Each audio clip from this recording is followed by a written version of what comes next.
Alright, guys, we are back again with a new video. So today we are going to fix this washer that is having a problem with rinsing out the clothes. So I was already working on this, and then I thought about it. I'm like, let me try to record this real quick because it'll really be a quick repair. So right there what you see me holding, or what I just took out, is called a hub.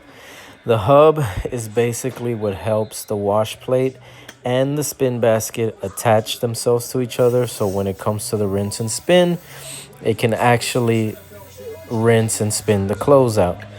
So if you the way you can find out that you need to absolutely change this part is that if you notice that once it's going into a spin and you only see the wash plate spinning, it's gonna spin so fast that it's gonna drag a little bit of the spin basket, but you'll notice that the only thing really spinning is the wash plate. That's when you'll know that you'll have to replace these parts. So right there you see me putting that hub into position. Just try your best to align the holes as best that you can. I know you guys see me using a drill, but I would recommend that you guys either use a small ratchet with a Phillips head or even a hand screwdriver, because some things that people don't know is that if you try to basically drill these screws down super hard, they will strip out immediately, and then you're kind of going to be stuck because you need that hub to sit flat. So the way that I do it is basically at this point I was just trying to hurry up, but what I do is I go left to right and then up and down, and then the other side, then the other side, and then try to screw everything in evenly so I know that it's actually flat. And I don't screw them insanely tight, just snug them enough where you can actually tell they're tight and the hub is flat. So right there you just see me using WD-40. You will use WD-40 or any sort of lubricant just to make things slide in easier. Same thing with that little holder clip. Try to lubricate it as much as you can just to be able to get it into place. Now sometimes it doesn't go all the way in, so you will have to give it a little bit of some love taps.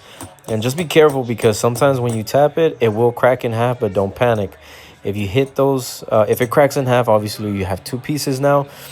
Just hit one slowly every single time, just one at a time, and it'll eventually go in.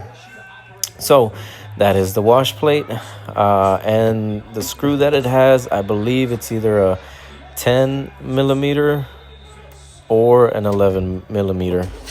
But here is the catch. This wash plate will always come out 9 times out of 10. So those you don't have to break off. But there are other wash plates out there for these sort of washers that are completely flat, and those you will have a hard time even trying to take them out. But that's a video for another day.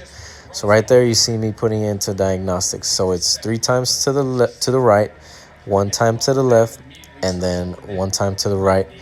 And what you want to do after you see the flashing lights, you turn the dial all the way till you see 2 lights flashing with each other. Press start and you'll enter into diagnostics mode. The lights will go away. Press start again. You will see the lid lock engage.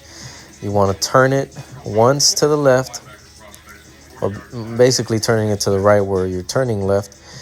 So the first option is going to be your cold water valve. Right after that, it'll be your hot water valve. And the way that you start these and stop these is just by pressing that button right there, the start button.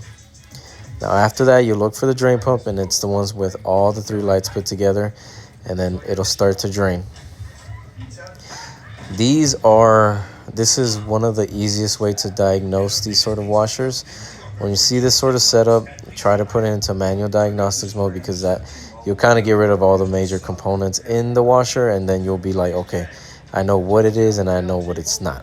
So after we drain out all the water that we just put in, you just want to stop it, go back to where you started, where the only red light is on, and then you want to switch it to the other side.